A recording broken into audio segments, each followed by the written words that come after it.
China tech కంపెనీలపై ప్రభుత్వం ఎందుకింత కఠినంగా వ్యవహరిస్తోందో ఇప్పుడు చూద్దాం.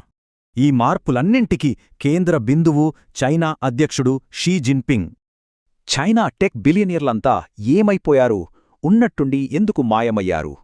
వీళ్లలో అందరికీ తెలిసిన పేరు జాక్ మా, ఈ-కామర్స్ దిగ్గజం అలీబాబా వ్యవస్థాపకుడు. అతను ప్రభుత్వ రెగ్యులేటర్లను విమర్శించడమే ఆలస్యం, దాని ఫలితం చాలా తీవ్రంగా ఉంది. అతని యాంట్ గ్రూప్ కంపెనీ రికార్డు స్థాయిలో తలపెట్టిన $37 బిలియన్ ఐపీఓను బీజింగ్ అడ్డుకుంది. ఆ తర్వాత జాక్ మా 3 నెలలపాటు ఎవరికీ కనిపించకుండా పోయారు. అసలు ఇదంతా ఎందుకు జరుగుతోంది? దశాబ్దాల వేగవంతమైన వృద్ధి వల్ల చైనాలో సంపద అంతరాలు విపరీతంగా పెరిగాయి. దీన్నే ప్రభుత్వం అడ్డూ అదుపు లేని పెట్టుబడుల విస్తరణగా అభివర్ణించింది. దీనికి పరిష్కారంగానే కామన్ ప్రాస్పెరిటీ అనే పాలసీని తీసుకొచ్చారు.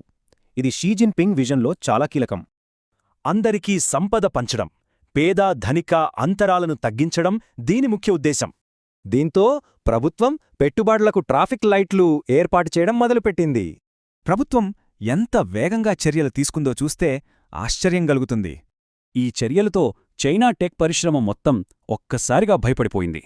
దీంతో టెక్ కంపెనీలు ప్రభుత్వ లక్ష్యాలకు మద్దతుగా బిలియన్ల కొద్దీ డాలర్లు విరాళాలుగా ప్రకటించాయి.